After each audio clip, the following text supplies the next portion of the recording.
దమ్ము అనేది మాటల్లో సోషల్ మీడియాలో పోస్టులు పెట్టుకుంటే వచ్చేది కాదు. ప్రజలు చూడాలి, ఈయనకి దమ్ముంది అనిపించాలి. జగన్మోహన్ రెడ్డి ఒకప్పుడు పోరాట యోధుడిగా చూశారు. సోనియా గాంధీ మీద తిరుగుబాటు దగ్గర నుంచి చంద్రబాబు నాయుడుని ఎదిరించినటువంటి తీరుతో. కానీ ఇప్పుడు అసెంబ్లీకి వెళ్ళడానికి భయపడిపోయేటటువంటి పరిస్థితి ఉంటే ఎవరు కరెక్ట్ అనుకుంటారు? అది దమ్మున్నటువంటి పాలన, దమ్మున్నటువంటి నాయకత్వమేనా? 11 మంది రేపొద్దున ఇంకా తగ్గితే ఏం చేస్తారు? అసలు సాంద్ర రాజకీయ సన్యాసం చేసేస్తారా? ఎప్పుడైనా సరే చంద్రబాబు నాయుడు కిందసారి 23 వచ్చినాయి, ఇదే పర్సంటేజ్ ఆఫ్ ఓట్లే వచ్చినాయి ఆయనకి. ఇంకో 10% తక్కువే ఉన్నాయి. కానీ ఆయన సభకు వచ్చారుగా, కూర్చున్నారు కదా. పవన్ కళ్యాణ్ 2 సార్లు వరుసగా ఓడిపోయారు. తీవ్రంగా అవమానించింది వైఎస్ఆర్ కాంగ్రెస్ పార్టీ. పారిపోలేదు, రాజకీయాలు వదిలేసి నిలబడ్డారే.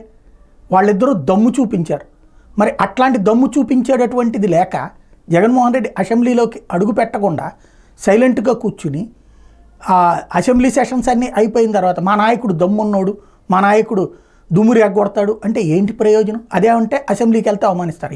చంద్రబాబుని అవమానించలేదా? పవన్ కళ్యాణ్ అవమానించలేదా?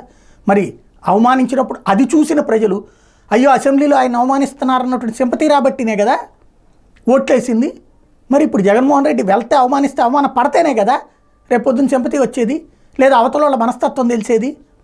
ఇంట్లో కూర్చుంటే, ప్రెస్ మీట్లు పెడితే, ఢిల్లీలో కూర్చుంటే ప్రయోజనమా? ఆత్మవిమర్శ చేసుకోవాల్సింది వైఎస్ఆర్ కాంగ్రెస్ పార్టీ.